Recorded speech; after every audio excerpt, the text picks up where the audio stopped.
Ubisoft has taken a severe beating in recent years, having sustained a line of prominent failures, either critical or commercial or both, including the likes of Star Wars Outlaws, Skull and Bones, X-Defiant, Prince of Persia: The Lost Crown, which by the way was excellent, and many others.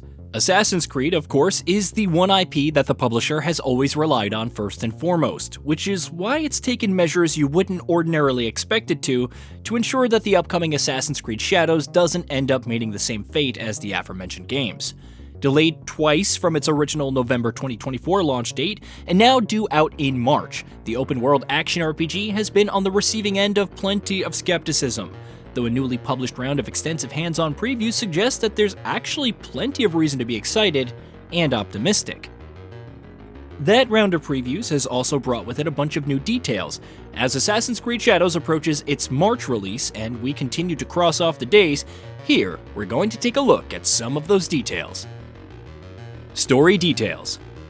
We've known for a while that Assassin's Creed Shadows will see us stepping into the shoes of African samurai Yasuke, the first protagonist in the series to be a real historical figure, and the shinobi Naoe, but recent previews have brought more detail. The game begins with Yasuke being brought to Japan by Portuguese slavers, following which Oda Nobunaga takes him into his service and makes him a samurai. Naoe, meanwhile, is a fictional daughter of the real-life shinobi Fujibayashi Nagato.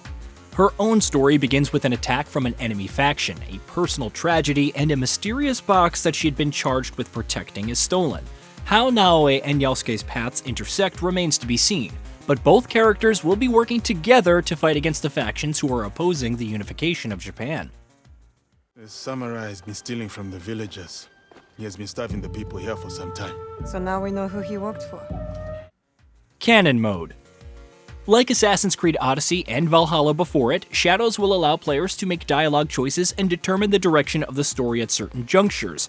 As an alternative, however, the game is also introducing an entirely new feature in the form of Canon mode, which is exactly what it sounds like. Canon mode will take players' choices out of the equation and will instead tell a defined scripted story, which, as the mode's name suggests, will be the canon story for the experience.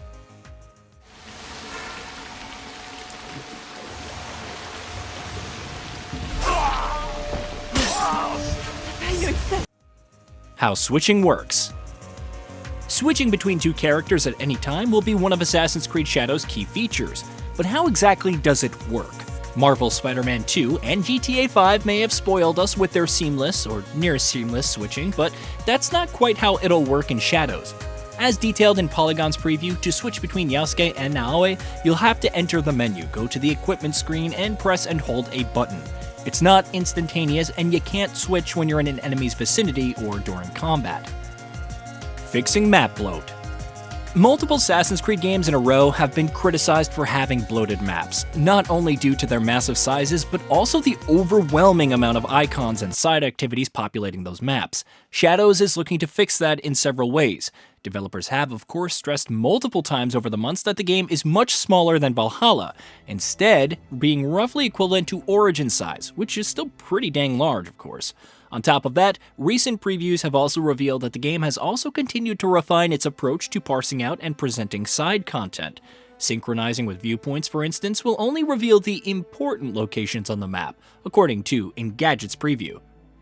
Meanwhile, speaking to Games Radar, the developer explained that traversal and exploration will be less focused on stringing players along from one activity to the next, with more of an emphasis instead being placed on taking in the level of detail of the environments. The travel time is a little different. It's not a point of interest followed immediately by another point of interest every 50 meters. There's more open, natural landscaping that will be a little bit longer to travel, but when you get to a place, there's a lot more to it. The scale ratio changed from Odyssey and what we have done before, and then just the fidelity of trying to make incredible attention to detail in the environment, so that we can craft the crap out of it. Sketching wildlife. Speaking of side activities, you can expect Assassin's Creed Shadows to introduce some new kinds to fit better with its new setting and tone. One in particular will see players engaging with wildlife in an unusual way. Rather than hunting animals, you'll now be sneaking up on them in the wild so you can sketch them in your journal. Claws of Awaji expansion. Assassin's Creed Shadows will, of course, receive extensive post-launch support as Assassin's Creed games tend to, and the developer has offered a first look at the first planned expansion, titled Claws of Awaji. It will launch later this year and will be free to everyone who has pre-ordered the base game. Said to be over 10 hours long, it will feature a new location, story content, weapons, skills, and more. PC features. On PC, Assassin's Creed Shadows is promising an expansion suite of features. Support is confirmed for DLSS 3.7, FSR 3.1, and XeSS 2, as well as ultra-wide resolutions, uncapped frame rates, and more. On the platform, the game will also tout ray trace global illumination and reflections, in addition to featuring a benchmark tool for performance analysis. PC requirements. The developer has also revealed system requirements for Assassin's Creed Shadows on PC across 8 different setups.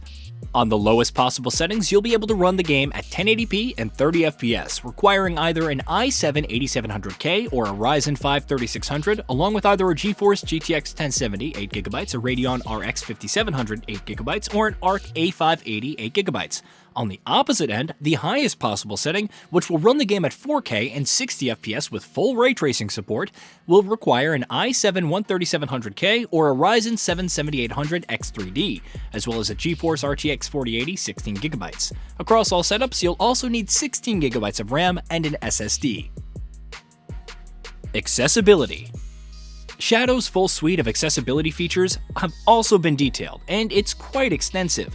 On the visual side of things, the game will feature colorblind options, screen narration, and full HUD customization. Other options include aim assistance, subtitles of course, for unique difficulty settings for stealth and combat each, a mode that simplifies combat to a single input, full control remap, and a variety of camera options, a guided mode to streamline exploration and traversal, and more. Animus Hub.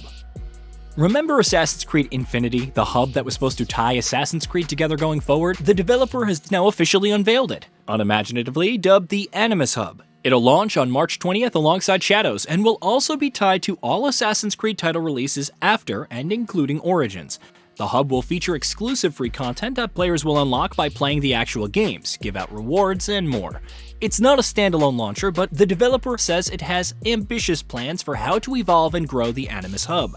Interestingly, those plans might also be tied to advancing the series' modern-day storyline, though details are currently scarce.